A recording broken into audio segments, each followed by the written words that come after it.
자, 상호비치 이론, 상점 분포 이론서부터 들어가도록 하죠.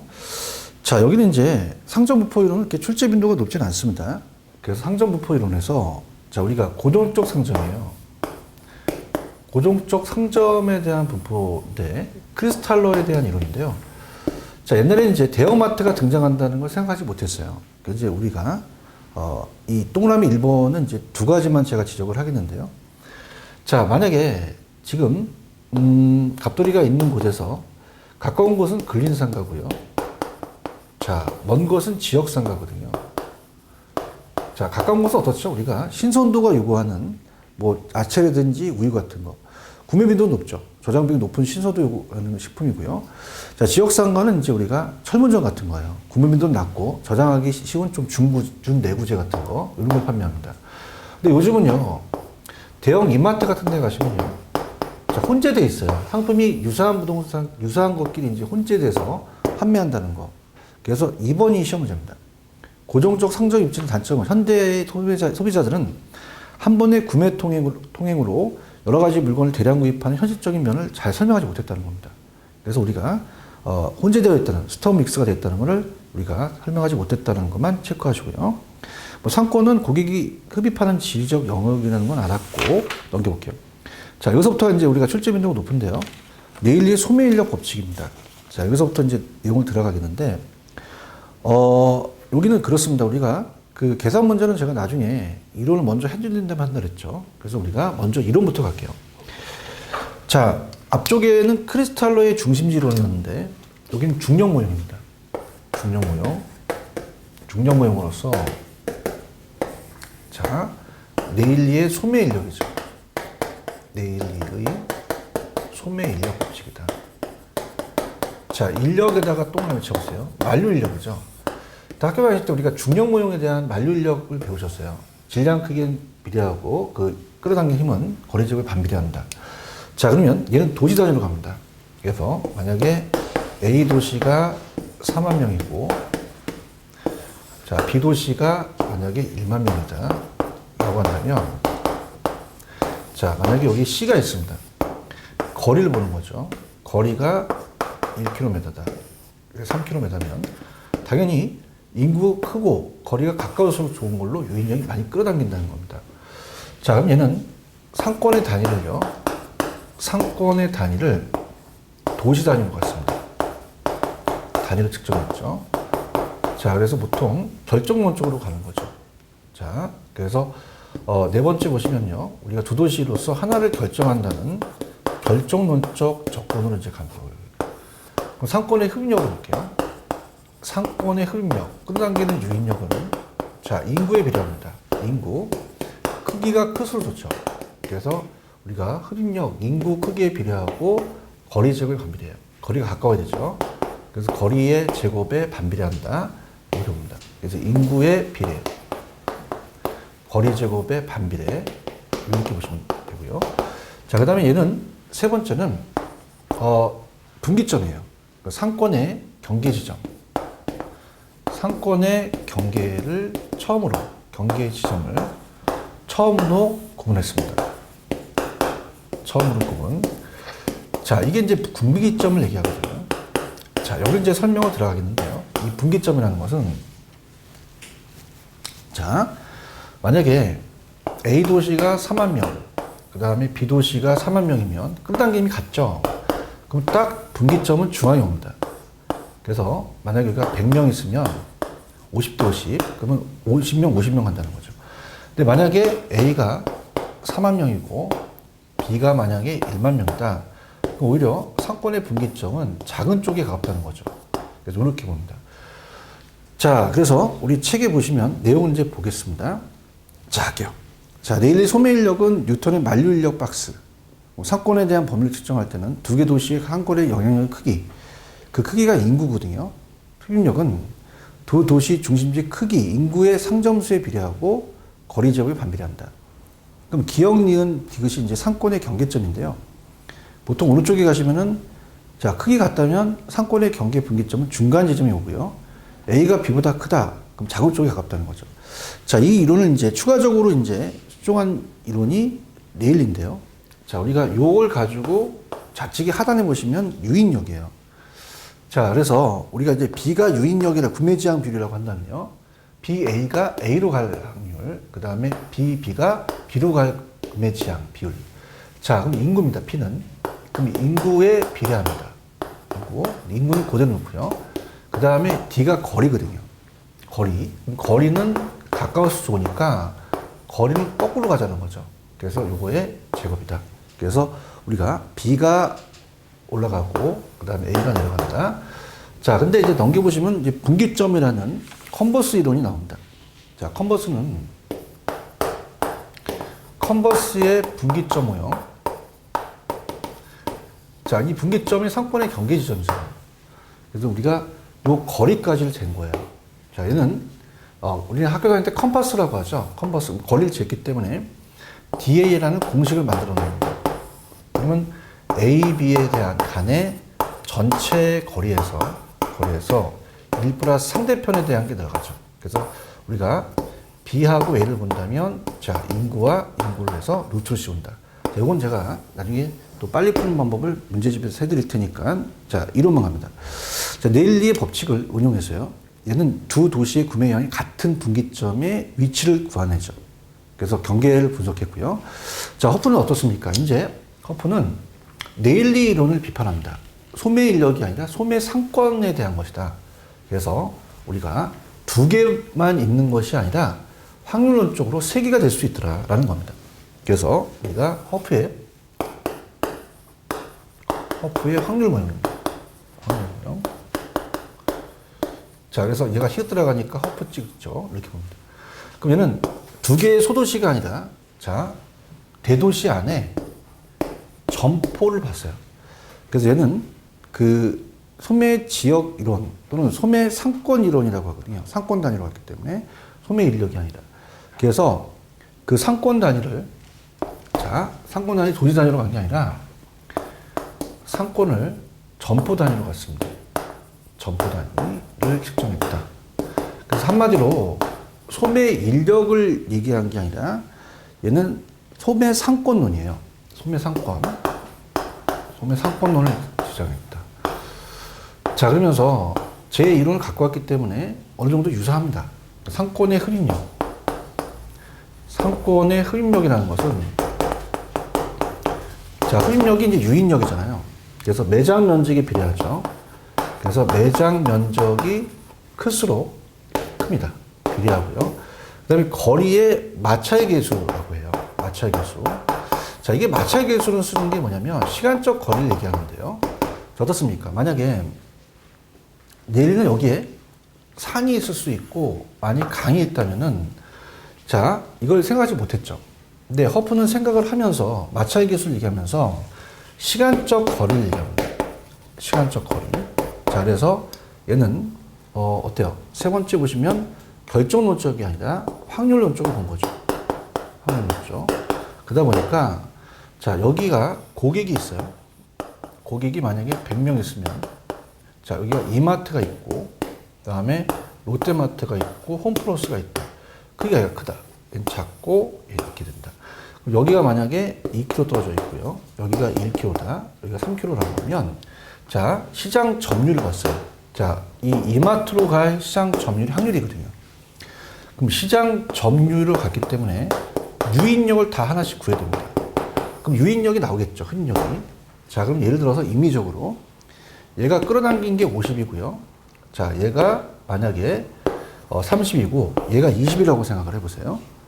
자, 그렇다면 어떻습니까? 우리가 모두 이마트, 롯데마트, 홈플러스를 다 더하는 거죠. 그럼 얘가 50이고 얘가 20이고 얘가 30이면 100이잖아요. 이마트가 50이다. 그럼 50%만큼 간다는 얘기입니다. 자, 들어가보도록 하죠. 자, 허프는 확률입니다.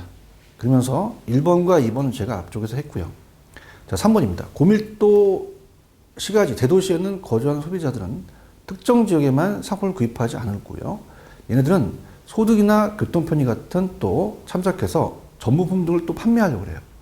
저밀도 같은 경우는 이제 또 편의품이죠. 그 밑에 확률 모형이라는 게 시장 점유율이거든요. 그럼 A, B 점포가 있으면 A에 갈 확률, 점유율. 그럼 A를 올리고 A와 B를 더해서 밑으로 내리는 거죠. 자, 5번에 갑니다. 소비자가 A 점포 쇼핑할 확률은 A 점포의 매장 면적인 비례하고 거리에 반비례한다. 자, 거리는 마차의 개수로 따른다 그랬어요. 그럼 경쟁 점포 수가 적어야 되기 때문에 반비례하고요. 마차의 개수는 교통조건 쇼핑 물건의 특성, 점포 유형에 따라 달라집니다. 마차의 개수는 교통이 조건이 좋을수록 작아지는데요. 전부품은 뭐로도 가요. 편의품보다 거리 마차의 개수 값은 작아집니다. 자, 그래서 교통이 발달할수록 저항이 또 적고, 전부품 같은 경우는 편의품보다 거리 영향을 적게 받는다는 거죠. 우리가 멀리서도요, 명품 같은 가방을 200만 원짜리를 10만 원 판다. 그럼 멀리서도 간다는 얘기죠. 근데 편의품은 그렇지 않습니다. 우리가 뭐 콩나물이나 아니면 두부 사러 우리가 뭐 두세 시간 걸리는데 가지는 않잖아요. 거리에 영향이 많기 때문에 우리가 공간 맞춰 개수가 더 크다. 이게 우리가 30회 때 나왔고요. 자, 그러면 네일리와 컨버스는 딱 두 개 도시만 갖고 같습니다. 얘는 이제 매장으로서 소매 상권으로 가기 때문에, 자, 특히 크리스탈의 중심지 형성 과정이면 이제 중력 모형을 얘기했다. 그래서 중심지 간의 상호작용을 얘기한 거죠. 그래서 얘는, 자, 흡입력이기 때문에 중심지 간의 상호작용이라는 건 끌어당기는 유인력이 있었기 때문에 상호작용이 있다는 중력 모형이에요. 자, 그러면서 네일리와 소매인력 법칙은 점포수가 한정돼서 딱 두 개를 얘기하는데요. 허프는 다수를 얘기합니다. 대도시에. 그래서 그런 것들로 이제 우리 허프는 확률론적, 그래서 경쟁 점포 수라든지 아니면 여러 가지 요인들을 따져봤다는 거, 간편하게 시장 점유율을 계산했다는 거, 매출액을 구한다는 거, 그렇게 보시고요. 그 다음 넘기시면 이제 넬슨인데요. 자, 넬슨이 요번에 나왔어요. 근데 넬슨은 그렇게 출제 빈도가 높진 않거든요.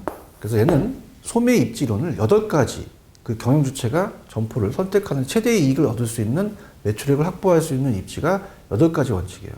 그래서 정의만 한다면 현재 지역 후보가 적합한지, 그죠? 그 지점이 잠재적으로 발전이 있는지, 고객을 중간에 유인할 수 있는지, 상권에 대한 적합 지점이 자, 자발적으로 판매하는지, 아니면 옆에서 공유적인지, 아니면 충동적인지, 집중적인 흡입력이라는 것은 우리가 어떻습니까? 서울에 경동시장 간다면 한약방이 따닥따닥 붙었다고 해서 장사가 안 되는 게 아니잖아요. 그래서 동종 점포가 서로 집중 흡입력을 있어서 또 유인하더라. 자, 양립성이라는 게 나올 수도 있어요. 양립성이라는 걸 강조했는데 서로 존재하는 건데요.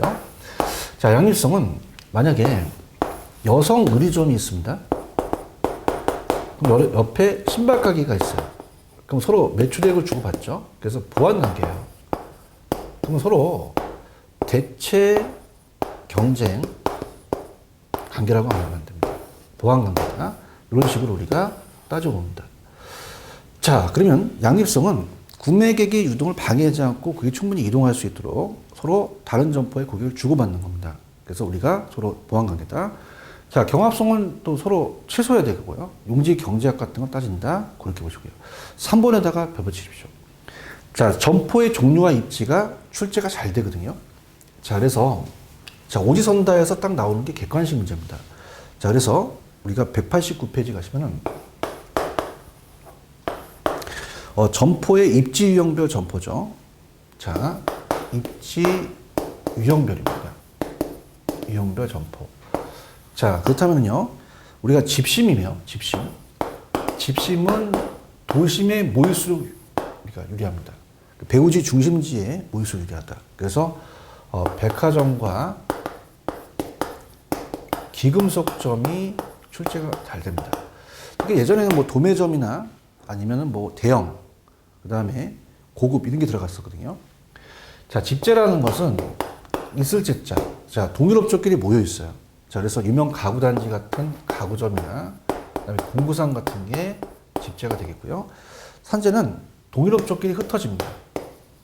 자, 그래서 어떤 게 있어요? 보통 우리가 잡화점 같은 여러 물건을 판매하든지 세탁소 같은 거는 산재성이 좋더라. 그다음에 국부적 집중성. 자, 국부적이라는 건 국지적으로 집중되어 있다는 거죠. 그러면 모이긴 모이기 때문에 동일업종끼리 국지적으로 그 집심, 배우지에 있는 게 아니라 외곽에 있는 거죠. 그래서 농기구점은 농촌, 어구점은 어촌에 있어야겠죠. 자, 이렇게 해서 정리를 해 두시기 바랍니다. 자, 그 다음에 상품에 대한 종류예요. 상품. 자, 상품은 그 상품에 대한 그 물건의 수매 관습입니다. 편의품은, 요건 이제 상품이라는 걸 제가 써놓고요. 자, 편의품은 가까워야 되죠. 가까워야 되기 때문에 저차고요. 보통 주부가 많고 또 인근적이나 도심상업 지역이 많지가 않죠. 그럼 뭐가 시험지에 나왔었냐면 여러분이 190페이지 가시면은 선매와 전문을 묶으세요. 얘가 나왔어요. 그러니까 선매하고 전문을 바꿔낼 가능성이 높습니다. 이 두 가지를 가지고 우리가 보겠는데요. 자, 선매품점은 이 선자가 골선자예요. 그래서 얘는 선매품점은 선매품점이다 라고 하면 그건 비교하면서 구매한다는 거죠. 비교하면서 구매 라는 게 들어가고요. 그 다음에 전문품은 달라요. 전문품은 우리가 명품 같은 거기 때문에 자, 구매에 의한 노력을 아끼지 않습니다. 아끼지 않는 거는 시간과 비용을 아끼지 않는다는 거죠. 자, 키를 봅니다. 선매는 비교하면서 구매 동그라미. 중차나 고차고요. 그 다음에 고객 취미 등이 잘 반영되어 하므로 표준화되기 어렵죠. 집집마다 가구가 스타일이 다르죠. 집심이나 집재고 비교적 원거리 고객이 찾아오므로 교통상이나 접근성이 좋아야 되고요. 전문품은 어떤 게 키포인트예요? 구매를 위한 노력을 아끼지 않는다. 그러면 그러한 노력과 시간, 비용을 아끼지 않는다는 거죠. 그럼 교통이 편리한 곳이면서 위치에는 비교적 덜 받는다. 자, 비쌉니다. 그럼 구매 결정을 신중히 해야 되고 자주 가지 않으니까 구매 빈도는 낮으며 이윤이 높다. 고급이라는 명품 같은 유포품이죠. 자, 그 다음에 유명품을 얘기합니다. 그 다음에 이제 가능 매상고 추계 방법이에요. 보통 우리가 비유 중요라고 암기하시는데요. 가능 매상고 추계입니다. 가능 매상고. 자, 매장용 부동산의 가능 매상, 매출액을 구하는 거죠. 그래서 보통 비유 중회로 봅니다. 자, 비율법은요. 자, 이마트가 자, 거래 가능 지역을 획정합니다. 1인당 아니면 소득을 따져서 그 지역이 100억이다. 그럼 얘가 판매하는 생필품에 대한 지출 가능에 대한 비율을 따져요. 그래서 비율법이에요. 근데 굉장히 주관적입니다. 비율을 따지기 때문에. 자, 그래서 가장 주관성 동그라미 치고요. 그다음에 그 절차가 가능 거래 지역을 확정한 다음에 거래 지역의 지출 가능을 추계한 다음에 1인당 주민소득 추계해서 대상 점포의 취급 품목에 들여서 가구당 가점소득에 차지하는 비율이니까 비율법이죠. 유추법은 우리가 이제 감정평가에서 거래사를 비교해서 자, 홈플러스가 있어요. 그러면 유사 점포에서 대상 점포로 유추해냅니다. 그래서 인근 지역 내 유사 점포의 매출액을 해당 점포 예상 매출로 유추한다, 추계한다. 그다음에 중력 모형이 좀 전에 봤던 만료 인력이에요. 그래서 우리가 허프의 확률 모형이요. 매장 면적이 크면 더 끌어당기고 거리가 가까울수록 많이 매장에 또 끌어당기죠. 질량 크게 정비례하고 거리직을 반비례한다. 만료 인력 법칙이다.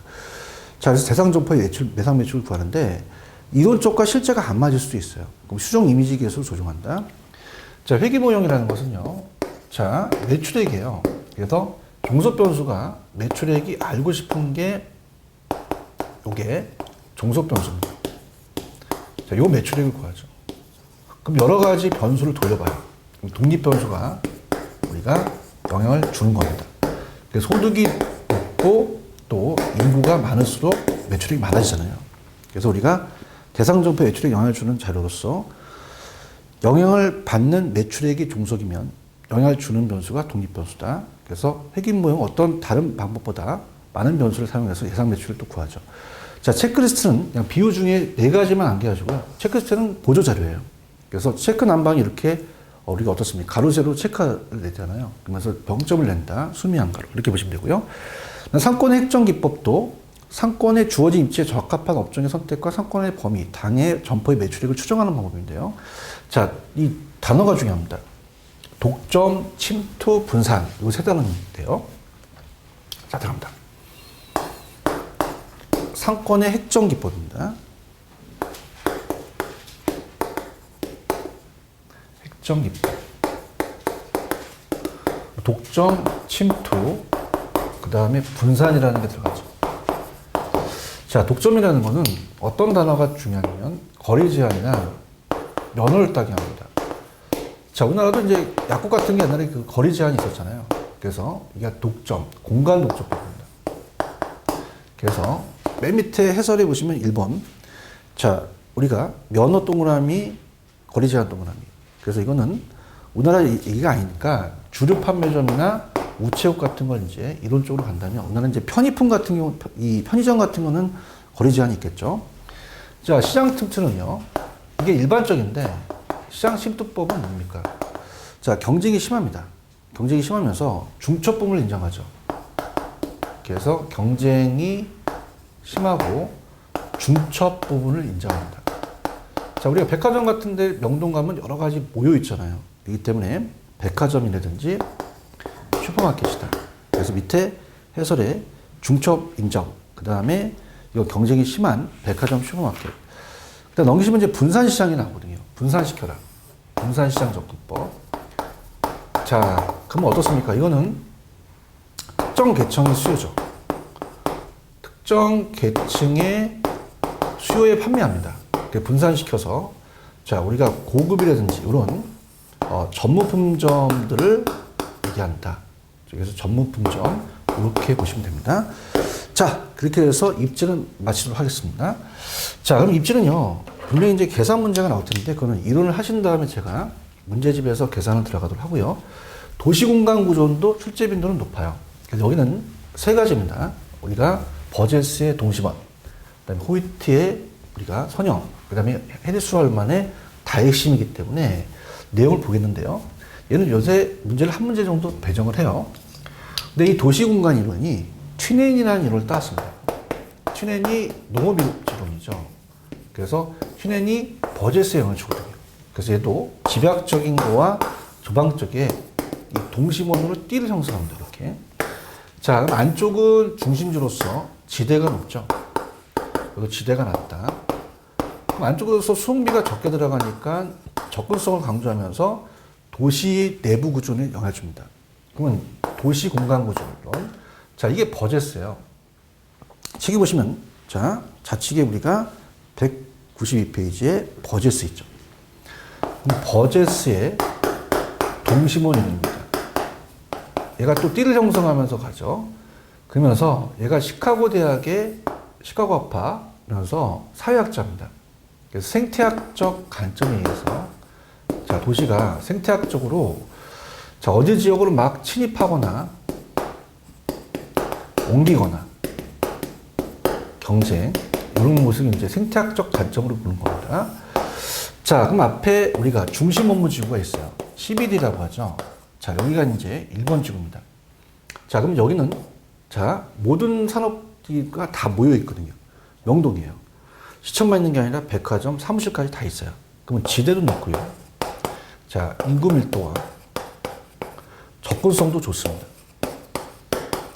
그럼 여기서 너무 사람들이 모이니까 땅값이 높아져서 포화 상태예요.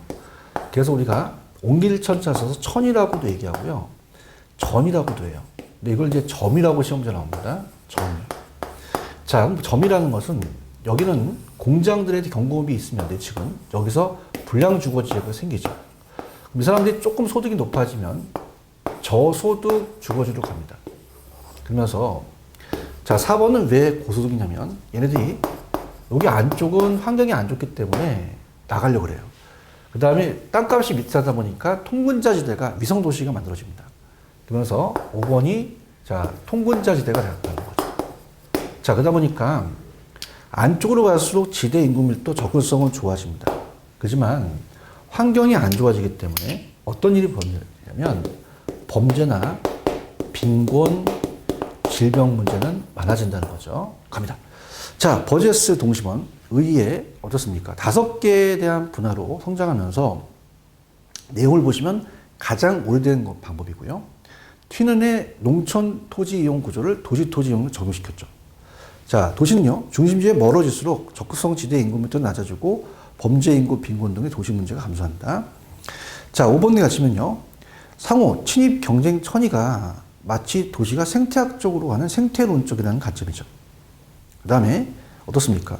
6번, 도심에 가까울수록 저소득층 주거지역이 입지한다는 것은, 저소득층들은, 자, 우리가 고용계가 많은 중심지가 가까이 입지하죠. 그래서 우리가 어떻습니까? 조금 더 외곽으로 갈수록 고소득층이 입지한다는 겁니다. 동심원에 따르면 저소득층은 고용계가 많은 도심과 적극성 양호한 지역의 주거를 선정하려고 하죠. 자, 비판은 가장 중요한 게 교통이에요. 교통의 발달을 고려하지 못했죠. 그래서 튀네는 이때 당시는 자, 우리가 이 자동차 시대가 아니라 우마차입니다. 갑방유 수송비가 똑같다는 거죠. 그럼 여러분들이 어딜 가셔서 자동차를 갖고 오셨으면 똑같지 않죠. 교통에 따라 달라요. 그 다음에 아까 중심지구가 CBD죠. 그 다음에 점이가 있고요. 전이 혼재되어 있는 겁니다. 여기는 이제 우리가 공장도 아니고 주거지역, 상업지도 아닌 점이지역이다. 근로자가 저소득, 그 다음에 고소득, 통근자지대가 있다는 거. 자, 그러면서 나온 게 이제 호이트의 선형입니다. 자, 호이트는 선형 이론을 주장해요. 자, 이게 부채선자예요. 그럼 부채선자, 부채꼴 나오거나 우리가 교통축이 부채꼴이거든요. 교통망 나오면 무조건 선형입니다. 자, 그림을 보세요. 오른쪽에. 자, 1번이 중심 업무지구는 똑같죠. 그러면서 어떻습니까? 우리가 고소득층들이 이렇게 뻗어나갑니다. 이게 이제 교통망에 따라 가는 건데요. 자, 얘네들은요, 교통축에 가까이 있기 원해요. 고소득입니다. 그럼 얘네는 지대 지불량이 높을수록 적극성이 양호한 곳에 입지하죠. 근데 저소득층은 반대 입지한다는 것은 교통에 따라서 이게 나눠진다는 거예요. 자, 그래서 갈게요. 자, 호이트의 선형은 이 선자가 부채선자입니다. 부채꼴 축 이거 나오면 무조건 얘입니다. 자, 얘네들은요, 딱 핵이 하나밖에 없어요. 그래서 단핵이론이라는 걸 주장하죠. 자, 단핵이론이고요. 자, 이해 보시면은 동시본으로 수정했어요.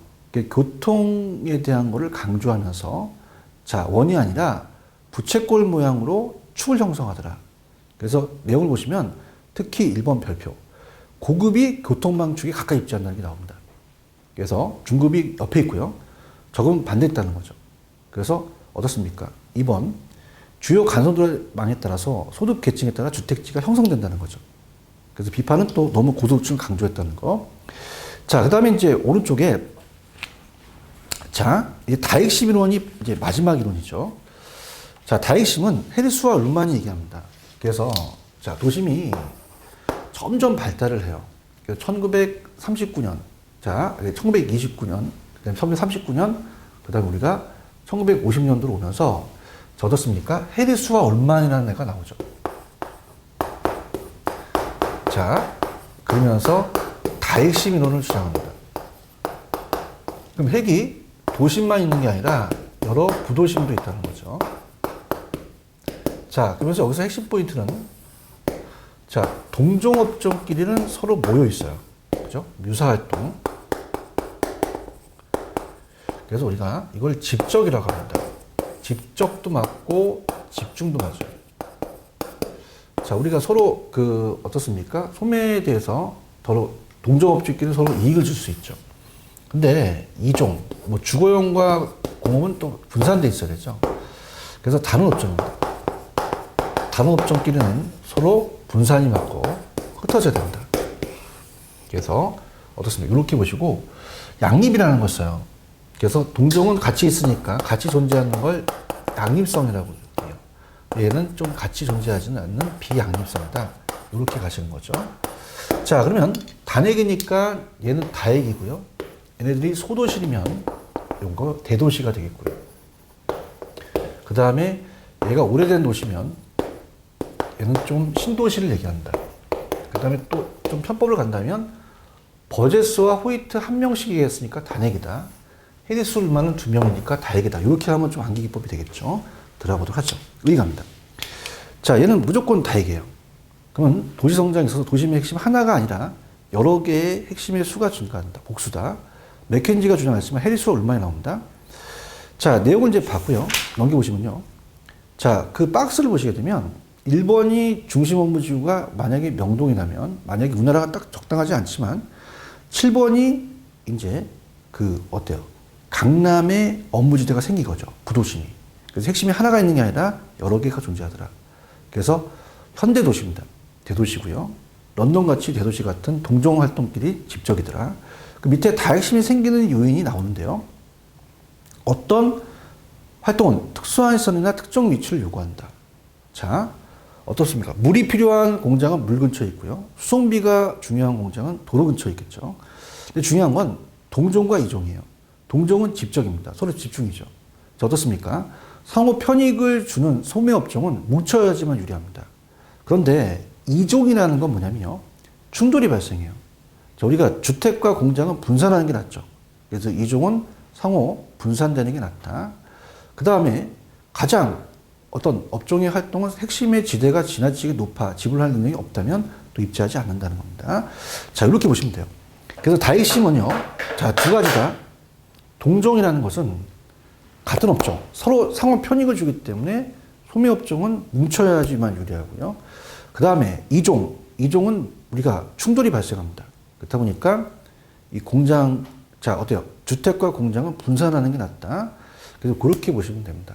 자, 그래서 우리가 이 세 가지 이론을 가지고 시험 문제 거의 출제가 빈도가 높으니까 이 버제스는 동심원으로서 친입, 천이 경쟁이니까 우리가 중심, 점이, 저소득, 고소득, 통문자지대를 꼭 암기하시고요. 그 다음에 얘는 호이트는 선형이에요. 부채꼴 나옵니다. 고소득층을 강조하죠. 얘들이 교통망이 가깝고 접근성이 양호한 곳에 입지한다. 소득에 따라서 입지가 또 교통이 달라지겠더라. 자, 얘네들은 다 단핵인데요. 얘는 다핵심이죠. 도심만 아니라 부도심. 동종은 집적, 이종은 분산.